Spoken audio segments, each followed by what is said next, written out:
introduction, the issue of immigration is quite personal to me. It is an emotional issue. It is a divisive and difficult issue for our country.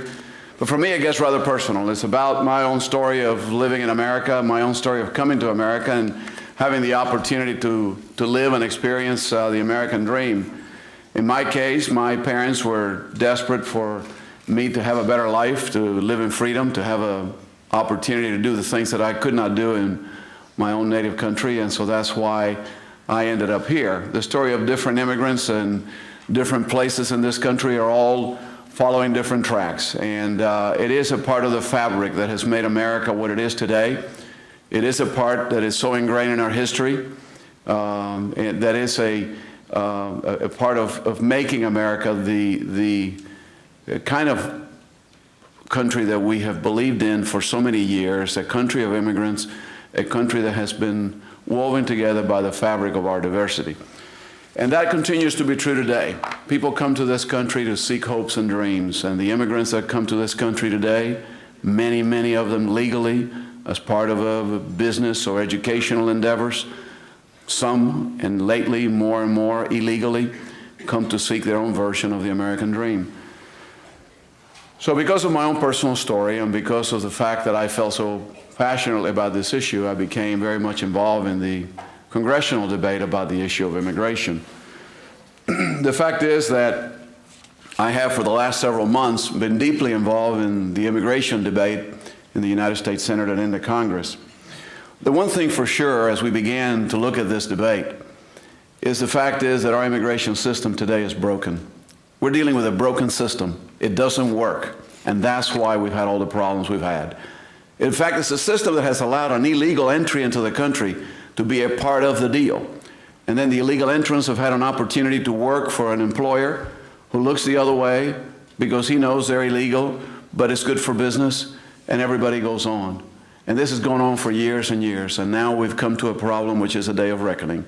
We've got 12 million undocumented people in this country, maybe more, and of those, we also know that they are an essential part of keeping our economy going and keeping our country moving forward. So that is the challenge that we face, is how do we fix this broken system?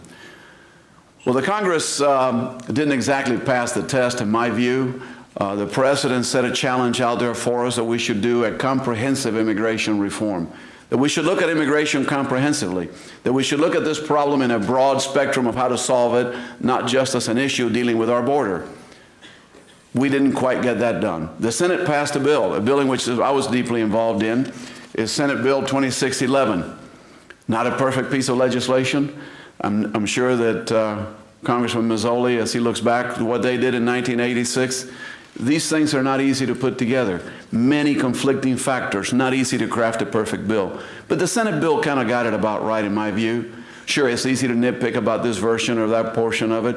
At the end of the day, it was a bill in which we took the problem and tackled it comprehensively. We tried to deal with the problem not just as a border issue, but as an issue that had a more complex nature than that. And so it was about the border, it was about treating the 12 million that were already here, and about providing a relief valve so that we would not continue to perpetuate what has now become an illegal system of immigration and create a legal system of immigration. So we create a guest worker program, a program that would allow people to come here legally to work for a period of time and return to their native country, or in the instance of those who might want to come and remain, then they might go through a different track and find a way to permanent status in this country.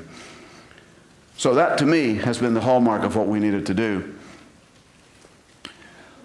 I think there's been reasonably strong agreement on the fact that we had a broken down border and that we needed to do something to stop the bleeding at the border, if you will.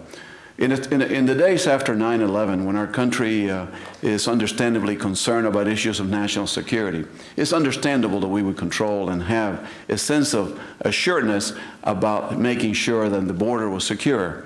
And by the way, when I look at the border, we really just shouldn't look south. We have a larger border yet to the north of us. And in fact, the instances where we have seen potential terrorists crossing the border and where we've made a couple of very critical stops has been at the Canadian border, not at the southern border. So there's more to it than national security. The fact is that it is through the southern border where so many of our workers into our society are coming from, and that's also a part of why we need to focus on that border. So the Senate went along with the only thing that could pass in the House. The House took the approach that they would only look at this issue as a border security first issue. And that was a big, great debate that we had for months. Was it just about border security, or did it need to be a broader solution to the problem? And the House pretty well stuck to the fact that they wanted to find a border solution and a border only first. In fact, we did pass such a bill. It was a bill that did a lot of good things, but also probably went a little overboard in the direction that it went. It focused essentially on fencing. The Department of Homeland Security, the Secretary of Homeland Security told us that he thought there was probably need for 370 miles of fencing. Well, we gave him 700 at a pretty high cost, by the way. And worse yet, the Congress mandated exactly where the fencing should go without consultation with local government officials. After the election, in the lame duck session, we'll have to go back and fix some of that because, frankly, it isn't just about a fence, and there are many parts of that border where a fence is just not needed. So, where a fence is needed, there was consensus that we should build a fence. We appropriated the funds and did all of the things necessary. But there have been a number of things done, and I want to just recount these because I think it's important that we recognize just how much has been done to try to secure our border. We passed a number of measures, authorized the construction of fences and vehicle barriers on roads necessary to stop illegal entry at the border. We codified the President's proposal to deploy the National Guard, about 6,000 of them at the border, until additional Border Patrol agents could be trained and deployed. Appropriated over $1.8 billion for the construction of border fencing. Increased funding for border maritime and port security by 20%, and added 5,300 border and detention agents, a 34% increase. In addition to that, something that I think is really making a difference and it's important to do was that we ended the catch and release program. This is where someone would be caught and be deportable and be told to report back. Well, obviously people didn't report back, and so that was a foolish system. So now we've created the beds necessary to be able to detain and hold. These are other than Mexicans. Mexicans immediately get sent back. If you're Brazilian or from some other part of the world, typically you were released to then come back and report to deport. That didn't really make a lot of sense. So now we have the beds necessary to detain people before their proceedings can take place. So what we've done now is that we secure the border, but we haven't really finished the job. And so I believe that in order to have a comprehensive solution, which is what this country demands and needs and must have, that we have to address these other issues.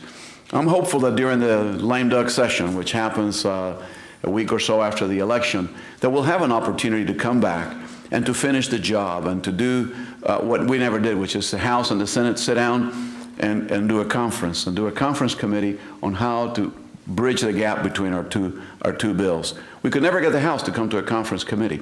And so without doing that, it really was very difficult to iron out and bridge our differences. And deep differences exist, to be sure, but they can be worked on. And so what we have to do now is work on a guest worker program. What kind of a guest worker program do we want? We definitely need the workforce. By the way, you know, one of the things I did in preparation for this debate, I met with people in Florida in business, agriculture, tourism, hotels. And you know what I found out? I found out that they're dying for workers. They're desperate for workers. Florida has an unemployment rate of 3.3%. You got to work pretty hard at not having a job if you're a Floridian. For those of you that are seniors, there should be a job out there for you. And so I hope you'll get at it and send your resume around. There should be a job for you. With 3.3% unemployment, I'll tell you what else happened this year. Our citrus crop didn't get fully picked. We're seeing, if you, in the front page of the New York Times a week or so ago, there was a picture of apples in Washington not getting harvested because the labor force is not there. So one of the things I learned was that if you just did border enforcement, you were going to put a tremendous strain on what already is a thin workforce, whether it be in construction, whether it be in agricultural work, whether it be in our hotels or our attractions. They have a shortage of workers, even today as we speak. And if you completely stem the flow of the workers coming in, then you're going to create a real labor shortage and economic problems. And so therefore, we need to have a guest worker program. We need to acknowledge the reality that that is a fact, and we have to have people be able to come to be able to fulfill those jobs. But we need to do it legally so that we know who they are, so that we give them a visa when they're coming in, we know how long they're going to be here, and have a workable program that, frankly, working with our neighbors to the south, let's not forget, Mexico is an ally and a friend. In all of this debate, one of the things that has really pained me is to see somehow, paint us as somehow adversaries with the country of Mexico. The fact of the matter is, they're a neighbor, they're a friend, and they're an ally. And I very much want to welcome Jerónimo Gutierrez, who's here from the Mexican Foreign Ministry, and you'll be hearing from him later today. But I think some of the things we've done in this debate is that we have, in addition to sometimes had rhetoric that really I don't think is American, is the way we think about people from other places, but we've also put a little bit of a wall between us and a neighbor, and I think that's a little bit of a problem. I agree with what was said earlier, that part of what we have to do is work more energetically to help our neighbors to the south to better develop their economic systems, to better work with them for a better future. And I disagree with the questioner earlier, I'm sorry, here in the front. NAFTA, I think, on the whole, has been very good for Mexico. I think it has been good. I think CAFTA is something that is also going to be very good for Central America. Free trade is the way of the world today. We don't make the decisions for global trade. They happen to be what they are. And I think for us to not provide a vehicle for opportunity, trade, and jobs to our neighbors would be a big mistake. So part of what we have to do is create economic incentives and opportunities so that our neighbors to the south continue to develop and have more prosperous economies, and that will dampen the desire and the need and the demand for labor. But however, also understand that for a very, very long time, this country is going to have a deficit of workers, and we're going to need to have guest workers come here. And the best way to do it is to develop a legal guest worker system, and let's establish the rules of how we want it to be. How long do we want them to be here? Let's have an open debate about whether it should be for 2 years, 4 years, whether they should have an opportunity to then apply for more permanent status. Many of them, by the way, would come, work for a period of time, and go home. But because we've trapped them here in this illegal system, if they go back, they can never come back again. They tend to stay. But I'm sure that many young workers would come to this country, work for a few months, a year or two, and then go back to their homeland and make an investment in their future there and make their country better as well.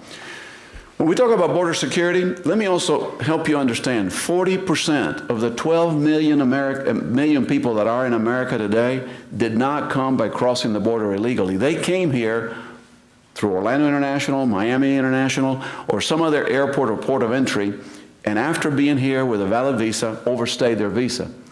Now, border security and fencing is not going to solve the problem with 40% of the 12 million that are here. So we've got to do something about that.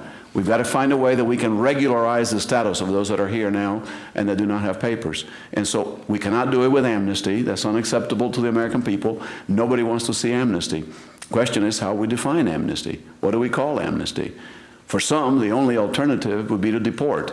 But you know what? It's impractical to deport 12 million people. That just isn't going to work. That isn't going to really realistically happen. So what we have to do then is develop a mechanism by which we allow those people to come out of the shadows. We encourage them to be a part of the mainstream. We allow them to come out so we know who they are. Because if we're talking about national security, 12 million people not knowing who they are, where they come from, or why they're here, is a problem. So we need to encourage people to come out of the shadows and register into a system that's going to allow them to regularize their status here, work legally in this country for a period of time, but also pay a price for breaking the law. They have to pay fines, have to learn English, have to learn citizenship and understand our system of government, and they have to do other things like pay back taxes and things like that.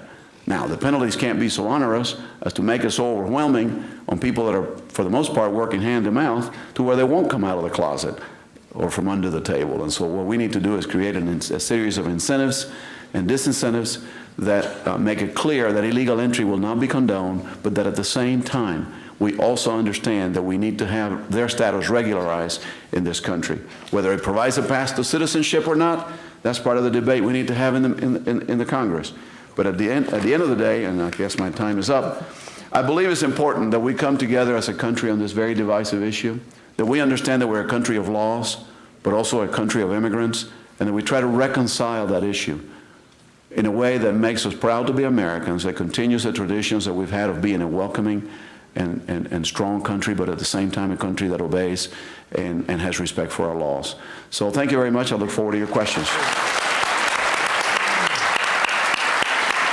Let me just sort of quickly get to answering the question posed by the Frey Institute's program today. Should we have open borders or close the door? I mean, it's sort of like an either-or proposition. And I say it's neither of those, it seems to me that in line with what Congressman Feeney said earlier this morning, that you can and must as a nation have sovereignty over your borders. That's one of the things you must do. And Senator Martinez reflected on some of the things the Senate has done to ensure that we have sovereignty of our border. At the same time, we need not close the door through which my own father came through Ellis Island back in 1914 as an 11-year-old boy, didn't speak English, didn't actually, even in his lifetime, get out of grade school, but a very, very smart man, very hardworking man who sent his 3 children to the best schools they could attend, and he, in his own way, lived out the American dream. So I think that what we're looking for is a balanced immigration policy which will not necessarily close the golden door.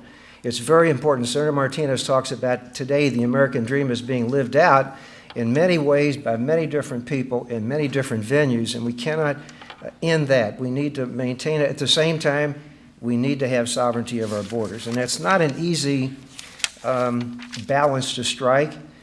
You heard this morning some of the passion which gets into the issue, some of the emotions which get into the issue. I remember when your good friend and mine, Al Simpson, from Cody, Wyoming, my partner in all this, was once said, look, because we went to fora all over the country back in '86, from '81 to '86.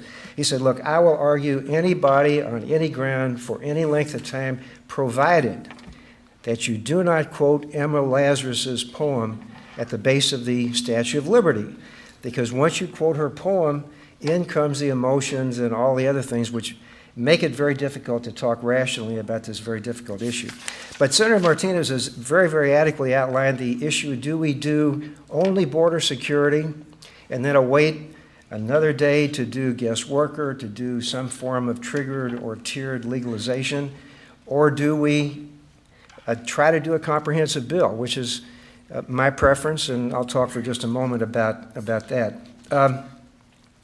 People often wonder, Senator and Professor, how a guy named Mazzoli from Kentucky would have gotten into this thing called immigration. Kentucky, for that matter, Wyoming, neither of those is a state of note in the annals of immigration. But it does reflect on a lot of different things. One was President Reagan, who in 1980 was elected president, carrying with him the U.S. Senate, depositing in the chair of the Immigration Committee my dear friend Al Simpson, a Republican from Wyoming. Another aspect of how I got into this was the seniority system, which then was very carefully observed in the House, less so now. But I had an opportunity because of retirements to select one of 2 committees in the judiciary. One is crime and one was immigration. Well, crime, you can't make any mistakes. If you put the bad guys in jail, that's a political plus. Immigration, I don't care what you do, half the people are going to be upset or distraught by what you're doing. So the next logical question is, why would Ron Mazzoli have picked the Immigration Committee to claim by the seniority? Well, there came Father Hesburgh and also Reuben Askew, because Reuben had been Governor Askew had been the chair of this Jimmy Carter panel for immigration reform, but had to leave it for one reason or another. And Father Ted Hesburgh, president then of the University of Notre Dame, who became president during my sophomore year back in 1952, became the chair of the panel. They worked very, very hard for 2 years, and in 1981, when I then became the chair of the committee, as did Al, they deposited their magnum opus on the tables of Congress, and then began what I've sometimes called a 6-year trail of tears, a 6-year odyssey that took us from 1981 to eventually November the 6th of 1986. And in my office at home, I have a wonderful framed picture of President Reagan and Congressman Rodino and Ham Fish and a bunch of other friends of mine who stood there in the White House when that bill was signed into law. The elements of our bill were exactly as reflected earlier by the senator. You have some kind of a mechanism to legalize some of the people who are here, make it hard for them, but not so hard that they can't do it. Have some kind of guest worker program for industries that really need workers and who will be willing to treat them humanely and give them proper wages and working conditions. something to do, again, to further secure the border, but also, and of great priority, of primacy, is to enforce in the workplace, which has not been done. There's almost been no money spent on that. It's a much more politically attractive issue to spend money on the border. But it's not so much so in the workplace, because you disrupt the workplace and you're disrupting economic activity, and you may be disrupting the happy situation of some of your political supporters, and that's a very difficult thing to pull off. Anyway, as I told Senator Martinez today, I'm still a C-SPAN groupie, and I watch him in action quite a bit on the Senate floor, so I feel like I know him, though I've only met him today, basically. But in any event, as I was watching television, I said, gracious, the things that are going on now in the Senate, the questions they're wrestling with, what do you do with the people who are here? What do you do with industries that really need people? What do you do with the border that's more honored in the breach than in the observance? Well, I said, that reminds me mightily of 1981 when we came in. So I called Al over in Cody, and I said, again, getting back to the baseball, reminds me of my good friend, vicariously, Yogi Berra from the Hill in St. Louis, who was once reputed to have said, folks, it's deja vu all over again. Well, I told Al, I said, you know what, I think it's deja vu all over again. I mean, we're saying the same things that we saw then. So the two of us then wrote a piece using the magic which you young students, and I really wish I were you again to have the benefit of the technology and all of these equipments and computers you have. But anyway, we put together this piece which the Washington Post ran in its online version, in which we said that our three-legged stool approach, which was the border security, workforce and workplace enforcement, temporary worker program, and some form of legalization, but don't use the A word. And the senator pointed that out. It is not amnesty. Amnesty is what Jimmy Carter did with some of the Vietnam veterans. You wave a wand and you're made whole. You're rectified. You are forgiven. A legalization program is not that. A legalization program is an earned situation. You have to put yourself in the position. You have to learn the language, pay the taxes, pay the fine, do all the things you have to do. But we did have a legalization program in our bill. So we said that if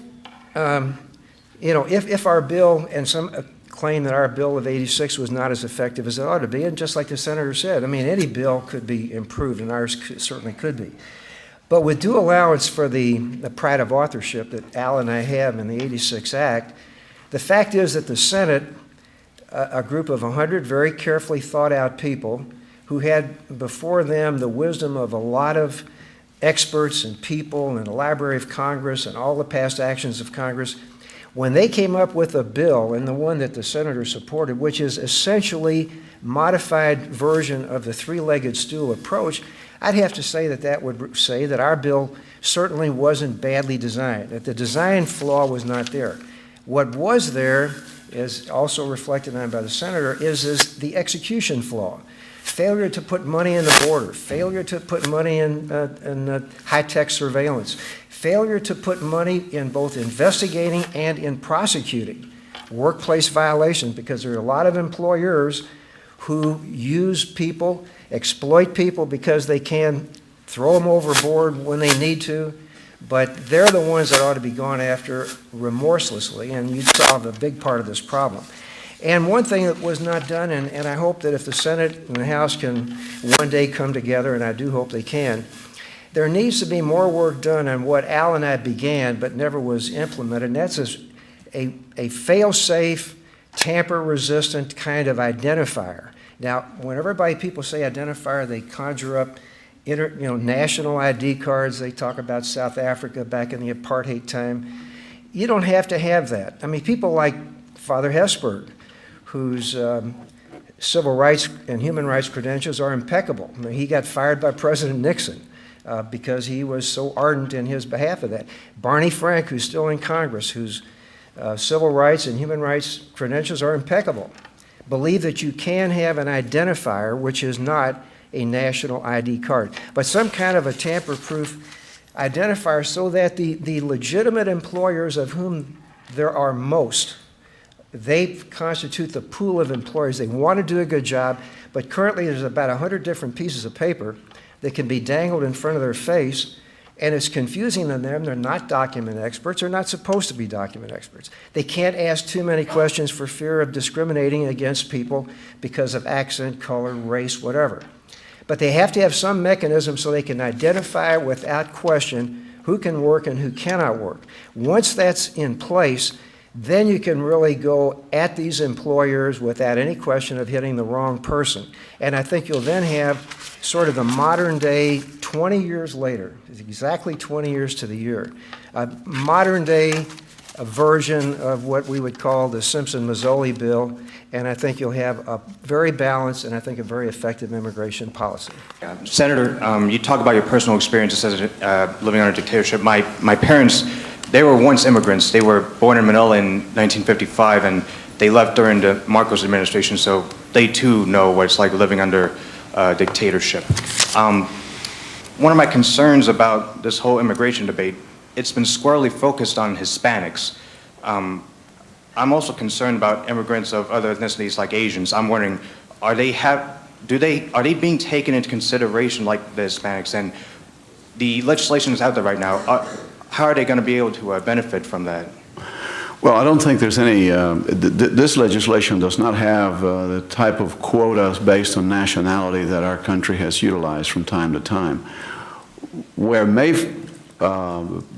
what I've heard on fairness expressed by particularly Filipinos is that many Filipinos try to migrate legally, and they wait in long lines and have a long delay before they can be heard or brought in.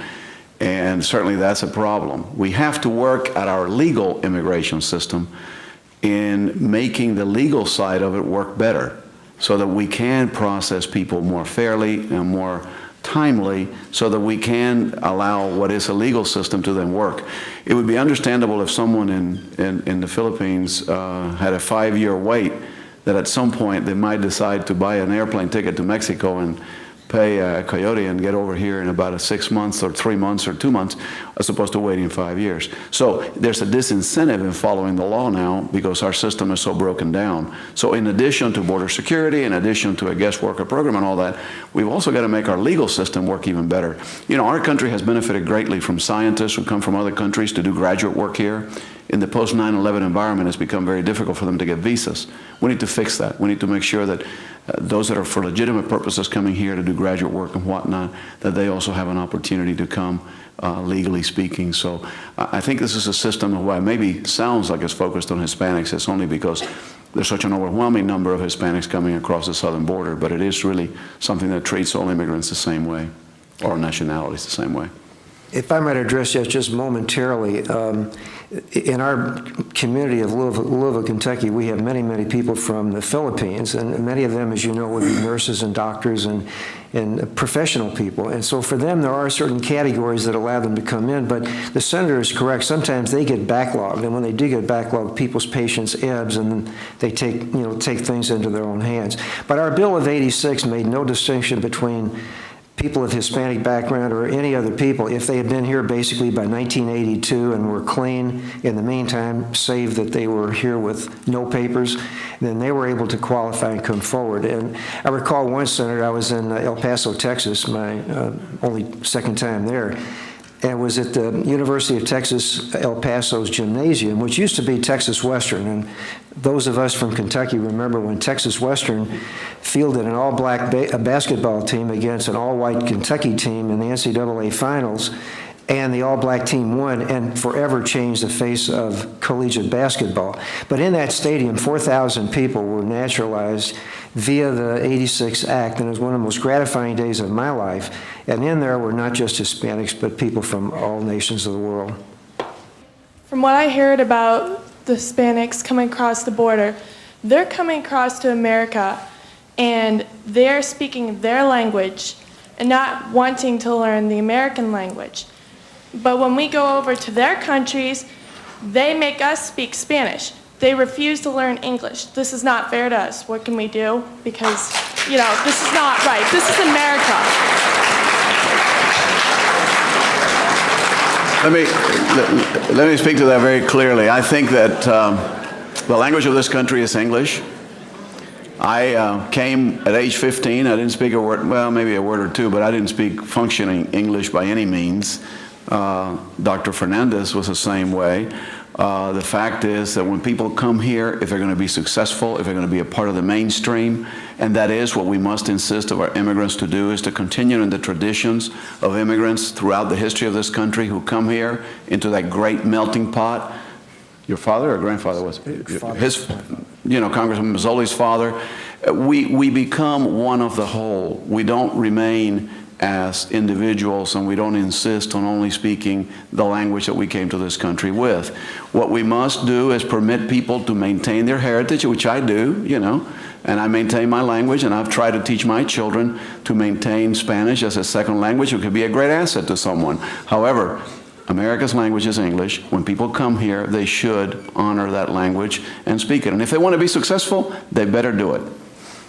An observation, Congressman and Senator, the issues that you raised as being broken, requiring this comprehensive reform, seems to be the funding after the reform of '86 in terms of funding for the authorized 8,000 border security personnel that were mandated by the '86 Act. It was the failure of Congress, the Senate and the House, to provide the funding for that. And in terms of the increased emphasis on prosecution of the employers, I compared the legislation that you have touted as increasing the burden on employers, and I found interesting that instead of having to sign under penalty of perjury, the employer has personally examined the documents. You've provided a mechanism where they can do so electronically, and having practiced law for a number of years, I would think you would know, particularly, it's easier to prove perjury with a signature than some electronic button push. What is your response to that? As far as the idea of Congress, certainly I can't bail out by saying that the Congress, the Senate, and the House are exactly free of some guilt in what happened from 86 until basically now, 20 years later. But on the other hand, it's also a White House prerogative. All administrations, not just Republican, but Democrats as well, have said when they send their documents up to the Hill and they prepare their budgets, which are very important and which are not always easy to change, they always put their money, or too much of it, we would say, into those areas that don't have the kind of political sexiness that something like a border would be, or drones, or Klieg lights, or high-tech surveillance equipment, so that they don't do it at the border. I mean, they do it at the border, but not in the interior at the workplace. Now, as to the workplace, you can make a claim that there's an awful lot of employers that are off the books on purpose, knowingly hiring, playing the game, having a docile and tractable workforce that they can dump if they need to. But there's a lot of employers that are honest, but they just get gulled into this thing because you have a lot of paper sitting there and they can't figure out what's what. And they're not document experts, and we made sure that the '86 Act didn't allow them to do too much chasing after their prospective employees for fear that there would be some possibility of discrimination. So that they're kind of locked into a situation, which is why we kept asking the governments from '86 until I left in '95 to do something about that. 1,000 different excuses, can't do it, are still doing it, we're in the process of, but it hasn't come around. But I'd say Senator Martinez and the current members of Congress have an opportunity to pull that off, and I think they should. In the bill that we did out of the Senate, we also estimated that the cost of implementation for the Department of Homeland Security would be between $750 million and $1 billion. And I remember on more than one occasion saying to the press that if we did not appropriate the funds, that we'd be right back where we were in '86. For there to be a tamper-proof ID, that costs money to develop, it costs money to create. For there to be the kind of employment enforcement, all of these things cost money, and they're capital intensive. And so the investment has to be measured in addition to the commitment. So the authorizing legislation and then the appropriating legislation, as my congressional colleagues know, are equally important. So you raise a perfectly good point. I want to ask Senator Martinez, you said that since you came from Cuba and all, don't you think that they commit crimes in order to survive there under the condition of their economy. And wouldn't you say that if we would help the economy back there in Mexico, it might even reduce the people that would come over the border, because they mainly come because they have such harsh conditions up there. And I also wanted to ask Mr. Mazzoli, Yes. sorry if I Yes, pronounced your exactly. name Thank wrong. you. Perfect. Would you, what do you propose needs to be done at this age and day in regards to illegal immigration? Well, just very quickly with these things we talked about before, I think you need some kind of a guest worker program to allow people to have the opportunity to enter legally, so that would mean they'd be less inclined to try to enter illegally. I think you need, as the Senator said, increased border enforcement, both in human personnel as well as in whatever kind of high-tech equipment and fences, whatever is needed there. You do need to have very aggressive workplace enforcement so that the employers can't dangle the job wanted or help wanted signs at the border and just take these people in with impunity. So I think a comprehensive approach, which is the approach that the Senator and a few of his colleagues in the Senate have tried to move forward, is, I think, the answer to illegal immigration. Let me say, first of all, that it's not just Mexico. And Mexico continues to move forward in development. We have worked with Mexico on a number of things, like associated with NAFTA, but even beyond that, the Mexican economy continues to prosper and grow. And I think while they may have ups and downs, a few years back they had a huge problem with the devaluation of their money, their currency. We provided tremendous credits which got them out of that hole. We understand the need for there to be that continuing interaction. However, what happens is that there continues to be more abject poverty in Guatemala, in Nicaragua, Honduras, and right on down in Central America. The fact of the matter is that many, many, many of our illegal entrants are from Brazil, a fairly prosperous country, a country that many would think is already moving beyond the underdeveloped stage to a more developing stage. So it's a global economy problem because people from the Philippines want to come. The Eastern European societies now that are freer to travel, we're finding a lot of immigrants from Eastern Europe. It's not just a Mexican problem, it's really a global problem. And let me say, by the way, thank goodness that we are a prosperous country and a country that is still a magnet to the world. And it's a nice problem to have. There's many other parts of the world where people are voting with their feet. Senator, you acknowledge that a problem that we have is the need for workers. But you also don't believe in amnesty. You believe in encouraging people, these 12 million people, to come out by giving them opportunities, but also enforcing taxes and things of such. And you're discussing a guest worker program of 2 to 4 years. But my question is, what about the family of these guest workers? Let's say they come from whatever countries and stay here for 2 to 4 years. What is it for their kids? Because, I mean, I guess in the life of an adult, for 4 years, you work, you go back to your country. But a kid, let's say 10, 12, he'll come to this country, and 4 years in a high school and learning the culture and learning to speak English, it's a long time, and they sort of become Americanized, and wouldn't it be definitely a culture shock to go back to their countries for colleges and universities and everything? All right, let me touch this on 2 or 3 angles. First of all, the problem you're speaking of, I think, is more likely to occur to those that are here, that 12 million population are getting sent back and whatnot.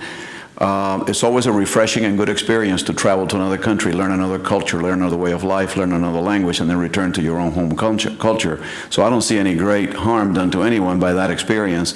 However, when we talk about a guest worker program, we're not talking about a guest worker program for a guest to come with an entire family. We're talking about someone to come and work. And so they might be single, or maybe they have a family, but they're leaving behind. What they have is the opportunity to go back and forth. So if at Christmas time they want to go home and see their family, make arrangements with their employer, go back to where they come from, visit their family for the holidays, and come back again. Send money in the meantime. So it's an arrangement that no one forces you into this is not, indenture servitude or anything. You make a deal. You say, okay, I want to go to the U.S. and work. Our government says, okay, you can come here and work, and in fact, there's a willing employer that would take you to work in their employment center. So, and here's what we'll do. We'll let you come for 2 years. We'll let you go back and forth in that interim, but at the end of 2 years, you don't get to stay any longer. What's wrong with that deal? There's a number of students here today who might be foreign students who get a visa to come to the U.S. and go to school. They get a visa for a year. They come and they go to school for a year. The year is up, they go home. There's nothing wrong with that. That's not unjust. It's a way of dealing with a problem through a guest worker program. So you have to decide what the terms of the guest worker program are, and then people need to decide whether it's something they want to live with or not.